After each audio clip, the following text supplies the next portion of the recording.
நீலகிரி மாவட்டத்தில் கனமழையால் இதுவரை 17 வீடுகள் சேதமடைந்துள்ளதாகவும் 283 பேர் நிவாரண முகாம்களில் தங்க வைக்கப்பட்டு தேவையான உணவு, குடிநீர் உள்ளிட்டவை செய்து தரப்பட்டுள்ளதாக அந்த தொகுதி திமுக எம்பி ஆர் ராசா தெரிவித்துள்ளார்.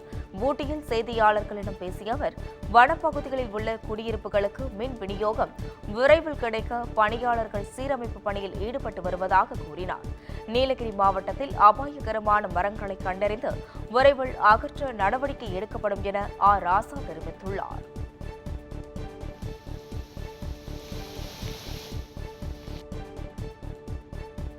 குடிநீர், மின்சாரம் இன்றைக்கு இரவு 10 மணிக்குள் மீண்டும் மின் இணைப்பு தருவதற்கும் குடிநீர் சப்ளை வழங்குவதற்கும் நகராட்சித்துறையும் மின்சாரத்துறையும் எல்லா ஏற்பாடுகளையும் செய்திருக்கிறது.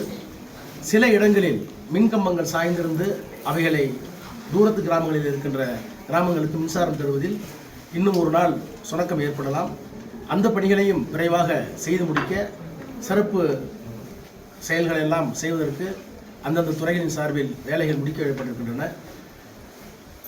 இதற்கு பிறகும் கனமழை வந்தாலும் அந்த கனமழையை எதிர்கொள்ளக்கூடிய எல்லா திட்டங்களையும் செயல்முறைகளையும் இன்றைய தினம் இந்த கூட்டத்தில் விவாதித்து தேசிய பேரிடர் மேலாண்மை ஆணையம், அதேபோல் மாநில பேரிடர் ஆணையம் ஆகியவற்றிலிருந்து அதிகாரிகள் வந்திருக்கிறார்கள்.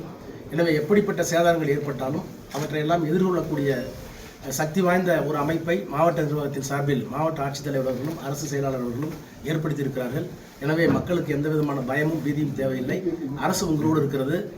2 மணி நேரத்திற்கு ஒரு முறை மாண்புமிகு முதலமைச்சர் அவர்கள் மாவட்ட ஆட்சித்தலைவர் இடத்திலுமோ அல்லது அரசு செயலாளர் இடத்திலுமோ அல்லது எங்களிடத்திலுமே தொடர்ந்து தொலைபேசியில் நிலவரத்தை கேட்டறிந்து கொண்டிருக்கிறார்கள்.